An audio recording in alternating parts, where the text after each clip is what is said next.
Thank you. So I have always been fascinated by the future, by the possibilities, what might be.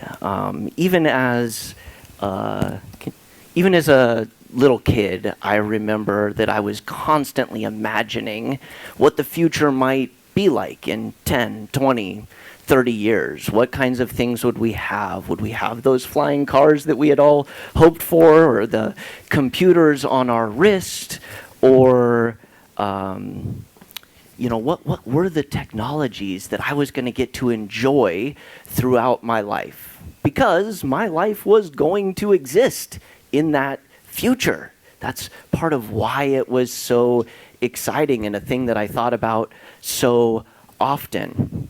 And I think that that's also a big part of why I really enjoyed school. And I know that that might be controversial, but that was me. I was one of those kids that enjoyed school because I could see how every one of these subjects that I was learning, or at least most of them, were going to help me have a better future, help me have the kind of future that I wanted. Math, science, grammar, all clearly going to be useful, not only in helping me have a better future, but in helping me make the future that I wanted to have. With one exception: history. I did not see the point of history. Why did I need to learn about all this stuff that had already happened? Why did that matter? How was that going to be pertinent to me? Did not care for it. And I remember very distinctly being 12 years old, first going into middle school, which was my first time having different teachers for every subject, which meant that there was going to be a teacher dedicated to just teaching me this useless thing. But it gave me the opportunity to ask them. They should know, what is the purpose? Why do I need to learn this? And I very blatantly asked on my very first day of class with Mr. H, my history teacher, why? What does this matter? And for the next couple weeks, we went back and forth, him trying to explain to me why it was important, me never liking the answers that he gave. And ultimately, it felt like he kept coming back to this idea that if you don't learn from history, you're doomed to repeat it. Many of us have heard that. I thought that was a terrible reason to learn history, because he and I both agreed that you could learn all about history and still repeat it. And it seemed so focused on avoiding the bad. And what I wanted to do is create the good, the cool, the amazing in the future. And so we agreed to disagree. I made it through his class with good grades and everything, but I learned nothing. I wasn't interested. I learned nothing. It was just memorize, regurgitate, forget, move on. And I wish that I hadn't. I wish that I'd learned a lot more there, because sometime as I became a young adult, I began to realize just how valuable history was to helping me have the kind of future that I wanted. It gave me the data points that I needed to understand the present and the direction that things are going, so that I could make better decisions, take better actions to affect the kind of future that I wanted. And so this kid that hated history class all growing up wants to take us on a quick history lesson of the internet before we talk about the present of the internet, so that we all know what we're actually talking about. So I'm about to embrace my inner history teacher. 1991, quick jump back, 34 years, right? This is not that long ago. But 1991 is an important year to everyone here, whether you realize it or not, because that is the year that the internet, sort of as we know it, came to be. The commercial internet exchange was working to take all these siloed networks of information, these vast wealths of information that existed at places like universities and governmental agencies. They wanted to interconnect those networks and form the internet. And they succeeded in doing that. But the controversial thing around what they were doing at the time is that they wanted everyone that connected to this interconnected network to agree to a no settlement policy, which essentially meant that it would ensure that data and information flowed back and forth between those networks once they were connected. They wanted to make sure that these silos of information that were siloed physically because they weren't connected to other places didn't become digital silos that still locked away all their information and kept it to themselves. And so from the very beginning, the internet's purpose was to share around information. And at that same time, 89, 90, 91, Tim Berners-Lee, in association with CERN, was developing a lot of the stuff that we use to interact with the network, things that we're probably familiar with, like the Hypertext Transfer Protocol, or HTTP, and Hypertext Markup Language, or HTML, and they developed the first ever web browser, released it in 1991, and the internet was born, and it looked something like this. Not as flashy or as pretty as maybe we expect today, but we can all see our roots here, right? Like this was the start. And the important thing that I want everybody to take away from this quick kind of history on the beginning of the internet is not necessarily the people that made it happen, although I'm grateful to them because I've built my life and my livelihood on things that they built. And it's not even the specific technologies, although we can see that we're still using some of them today. It's really how open the internet was at its very beginning. The no settlement policy meant that information was flowing freely between all these networks. Things like HTTP and HTML, these were open standards. So while maybe Tim Berners-Lee and CERN were the first ones to have a web browser, anyone could implement those standards and make their own web browser or their own way of experiencing or accessing this information. And I think that that is a key data point in understanding how things have changed over the last 34 years. But before we leave 1991, that was also a very pivotal year in my life that very much set the direction that put me on the path to stand on this stage and talk to you about the open web. I was only 9 years old, and so it may sound unbelievable that like the direction of my life was set at 9 years old, but it's okay. 9-year-old me wouldn't have believed it either. I certainly didn't realize it was happening. If we could travel back to 91 and talk to 9-year-old me, I would probably just talk your ear off about this, the Super Nintendo, right? It was amazing. First of all, so much better than the original Nintendo. I mean, the gameplay was so smooth, the graphics, I mean, look at this, right? Like, so much better than the graphics of the original Nintendo. And I spent a lot of time, 9 years old, playing video games and Super Nintendo games specifically. It wasn't a Super Nintendo video game that set the direction of my life, but it was a video game. It was this one. All right, lots of you recognize the Super Nintendo, but who recognizes this? Not so many old people here, clearly. That's actually kind of great. But this is a game called Gorillas. It was distributed in 1991 with MS-DOS 5. And as you can see, the graphics were pretty terrible. But the gameplay, no, that was also terrible. But I spent a lot of time playing this game as a kid. Why would I have played this game so much when I had all the amazingness that was the Super Nintendo? Well, because of this. See, this game wasn't distributed by Microsoft to show off the amazing gameplay capabilities or graphics capabilities of PCs. It was distributed to show off QBasic, their integrated development environment for the BASIC programming language. And so it was distributed as source code. And this was my first taste of openness in technology. I was obviously into technology. I knew that that was going to be a part of the future, but this was my first kind of peek under the hood that I was able to get at how this was made and realizing that I could be a part of making it. And I was amazed every time. The way you would run this game, by the way, you would open QBasic, you would load the source code file, so you would see all this text, and then you'd hit Shift F5 to compile and run, and you'd play the game. And I was amazed that all this text could turn into that game, as mediocre as it was.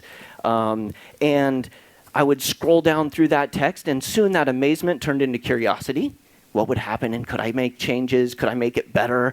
I'd make some changes, Shift F5, and it wouldn't work because I didn't know what I was doing.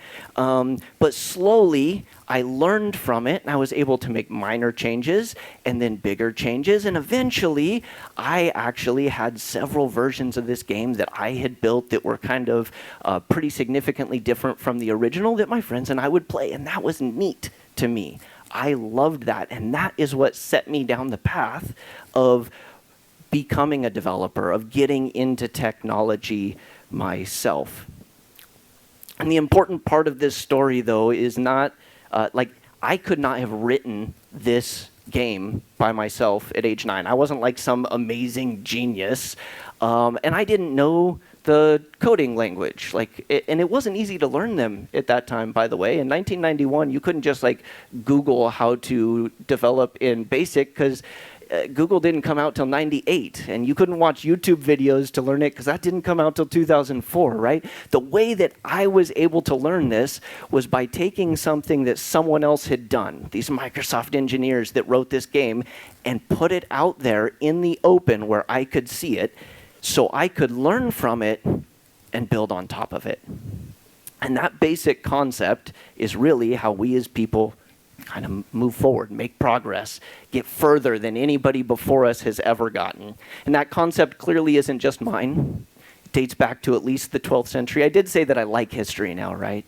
It dates back to at least the 12th century, where Bernard of Chartres, a philosopher and teacher, is quoted as telling his students that we, the moderns, we're not better or smarter than the ancients. We're just like dwarves standing on their shoulders, so we can see further and do more.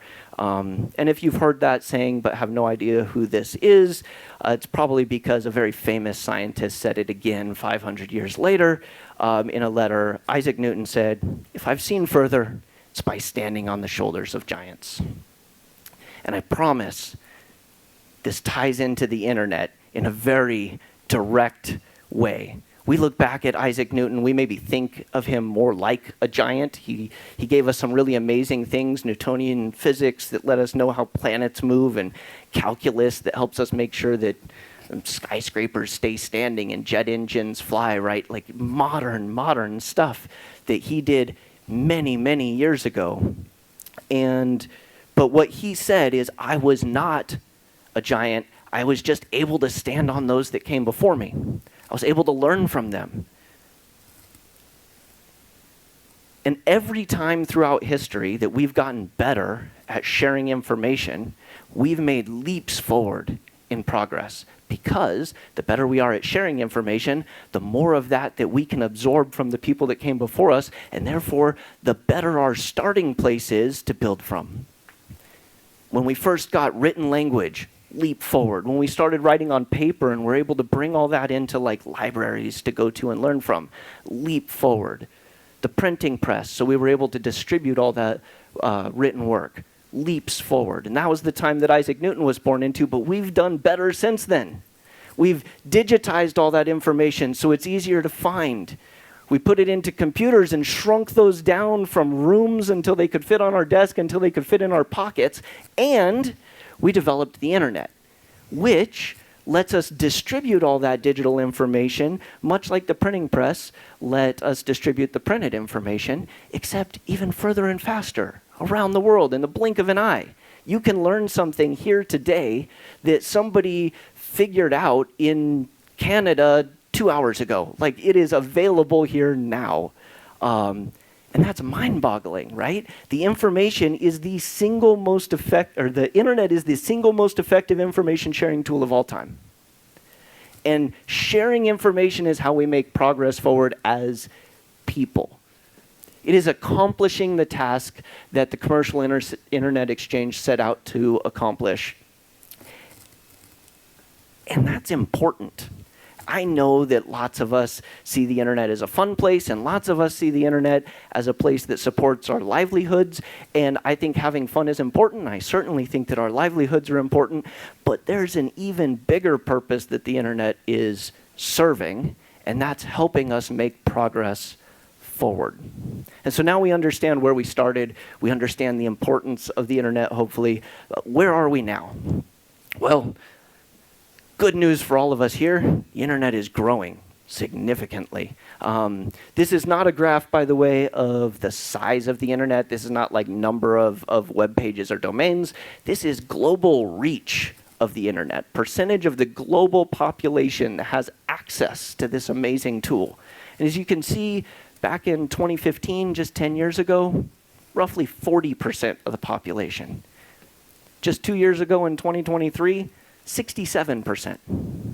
Up 27% in just 8 years. That's phenomenal. And so when you think about this, and you think about how great the internet is, how much it has improved many of our lives, how useful it is to people moving forward, I would say that right now, the state of the internet is very strong. Looking at the growth pattern and the way that more and more people are able to access it than ever before, the future's pretty bright, right? I think that we should all be a little excited about that. Like, that's great. But also, I do think that there are some dangers, some things that put this amazing tool at risk. And I think that if I only talked about the good, if I only talked about how amazing everything was, I would feel irresponsible. So I want to at least take some time to talk about what I see is the biggest risk that the internet faces right now, and that is closed systems. And what I mean by closed systems are any of these systems, tools, platforms, etc., that we use, that we maybe even rely on, that are owned by other people or companies, and that can lock us in. Yes, that's things like Facebook and Twitter and Instagram and TikTok, but it's also things like Google, right? That's a thing that we use, we all rely on, but that's owned by someone else, and we don't know exactly how it works. We couldn't just shift away from it very easily. I want to be clear that just because something is closed doesn't make it bad. Like, all of these things are great. I use most of those that I listed, and I think that they improve my life. They make things better for me, and that's great. But because they're owned by someone else, they introduce some sort of risk, right? What happens if the owner of that tool or platform that you use or rely on, what if their goals or needs diverge from your goals or needs? Well, they're going to do what's best for them. That's expected. That's understood. But where does that leave you? Have you taken the time to think about that?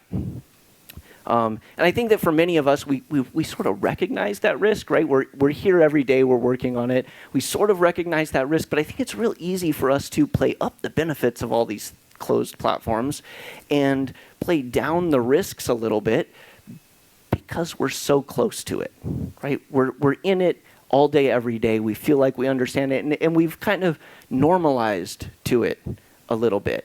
Even though if we look back 34 years to the beginning of the internet, it's a pretty big change, but we've normalized to it some. So I want to take a step back from where we all spend our time in the internet and look at a different industry that's pretty different from ours, but that it has followed the same kind of arc, but further on than the internet has, and take a look at how that affected them and see if that might map to how it would affect us. I want to talk about farming.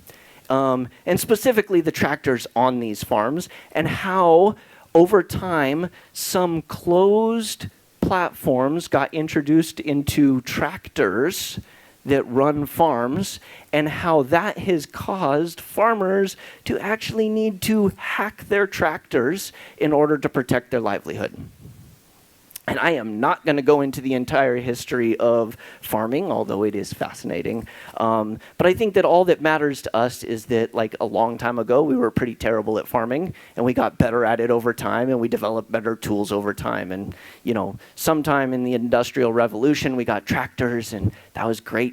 Farmers' lives improved, right? Life was easier for them. It was better. Quality of life improvement and efficiency improvement, right? They were able to do more so fewer people had to farm. Some of us could do other things. That's all great. And then we move forward even more to the technological revolution, and these tractors got so much better, much the way that our cars have. The inside of these tractors looks like this. Computer screens everywhere, right? It's amazing. And also, quick note, where this picture is taken inside the cab of this tractor, air conditioned. The farmer gets to sit on an air ride seat that makes it nice and comfortable, right? Their lives are so much better because of this, and that's great. Our tools should make our lives better.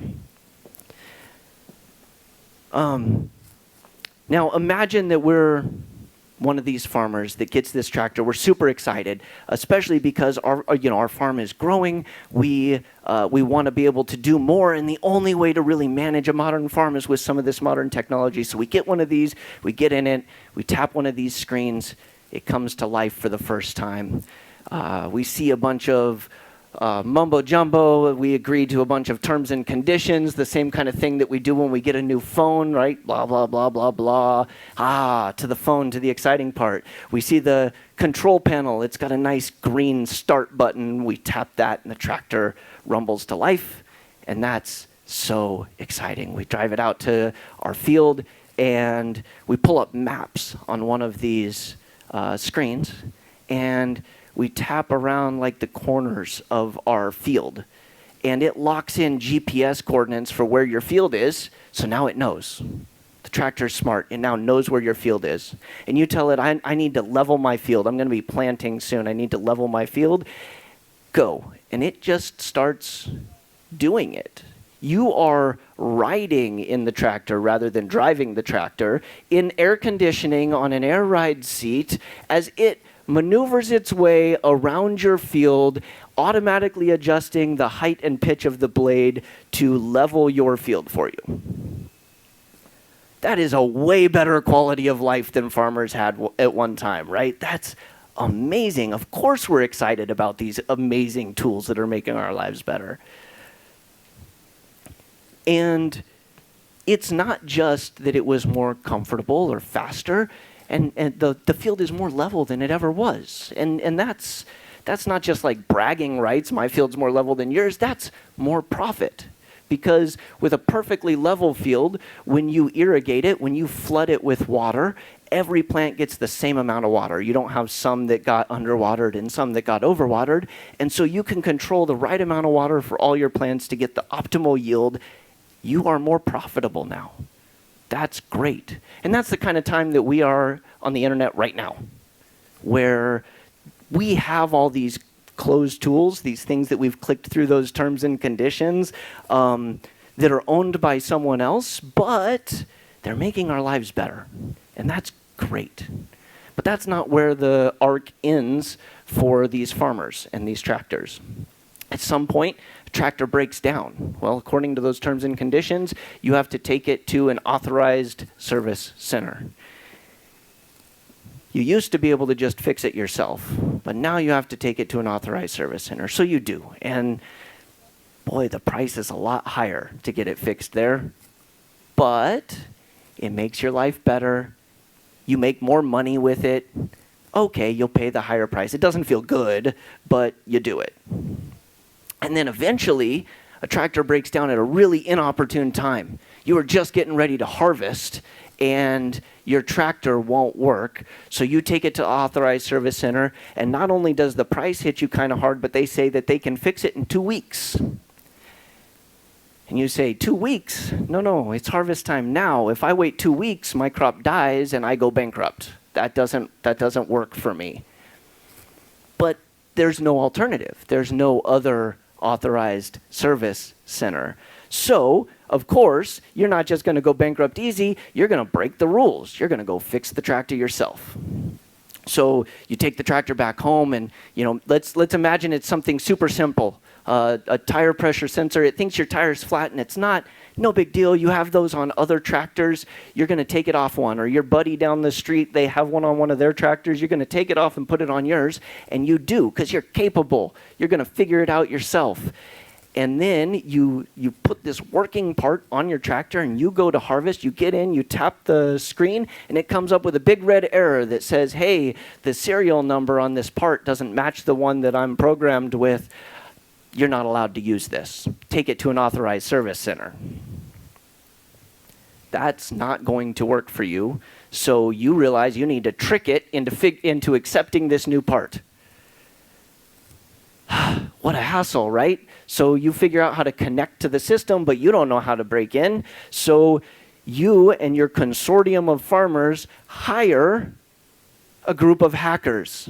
This is what really happened. If you want to go read about this story, it is absolutely fascinating. But a farming consortium hires a group of hackers to crack the operating system of tractors so that they could fix it themselves, because these tools, they had been improving their lives so much, were now imperiling their livelihoods, and they couldn't have that.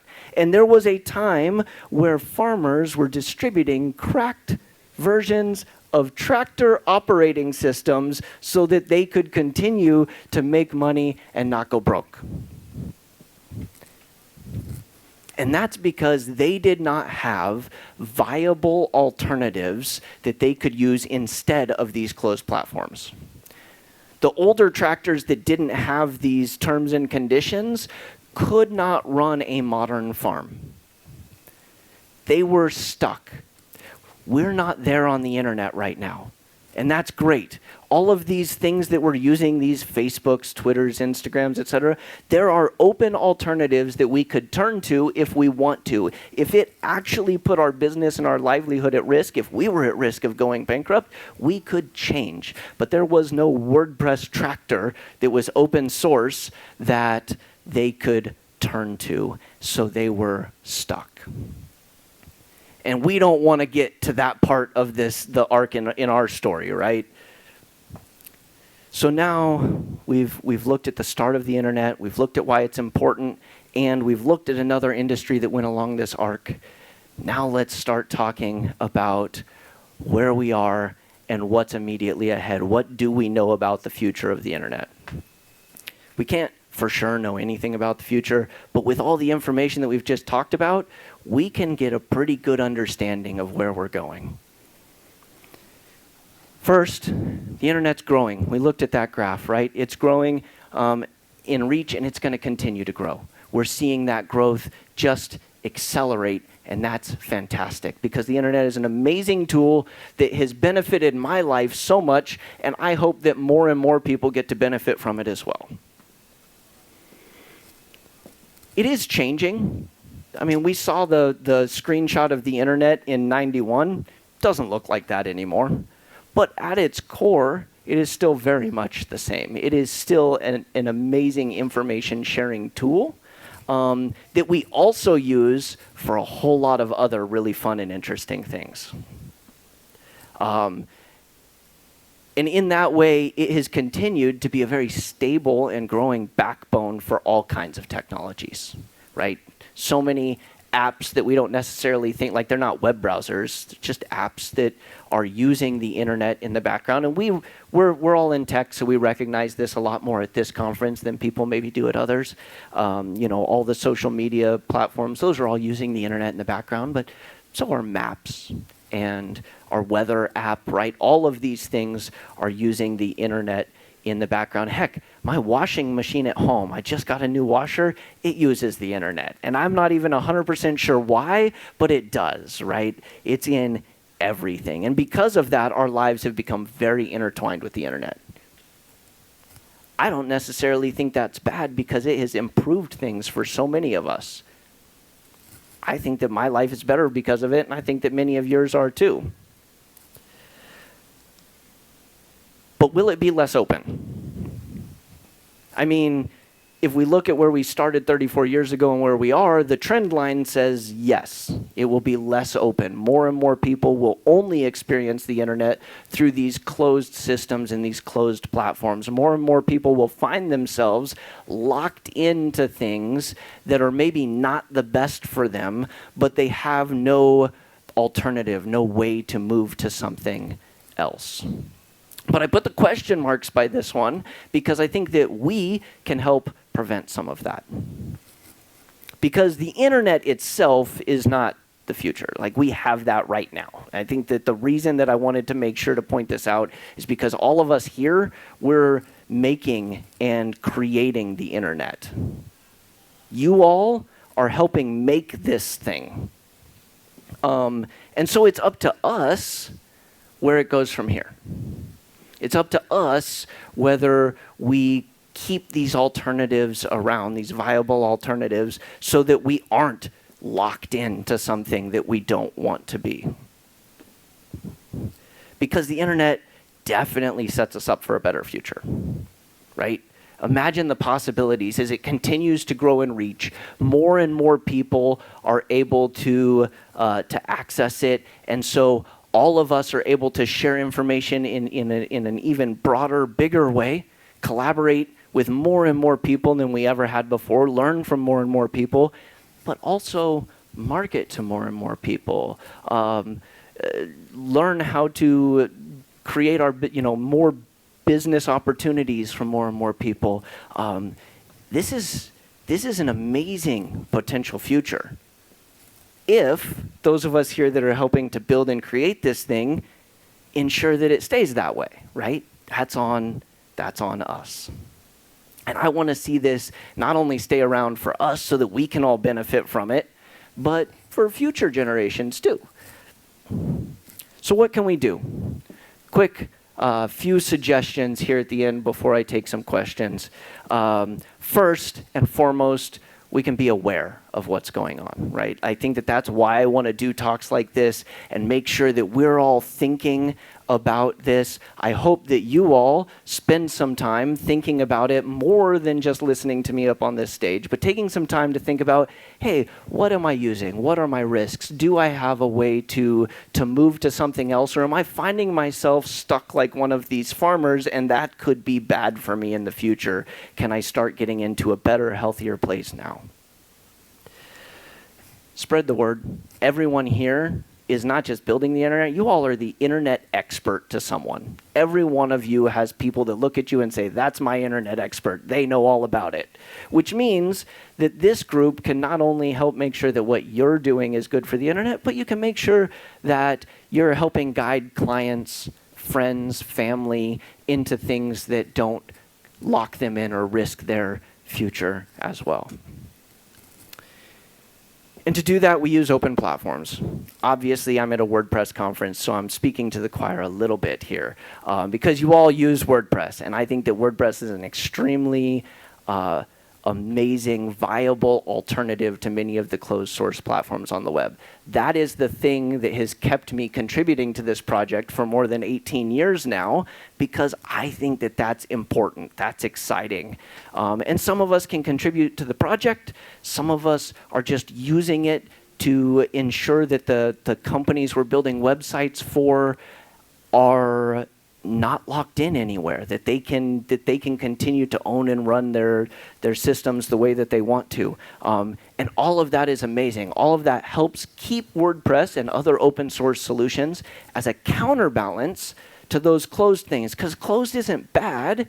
It just has that risk. And as long as there's the counterbalance to balance that out, we can benefit from all these closed tools, but not be completely beholden to them in a way that risks our income or our future. And lastly, vote with your money, right? Support the people and the platforms and the companies that are supporting the open web, because that's how we ensure our future there. So I'm Aaron Campbell, Director of Product at A2 Hosting, one of those hosting companies that believes in the open web and is currently supporting it. And I think that I have time for some questions if anybody has any.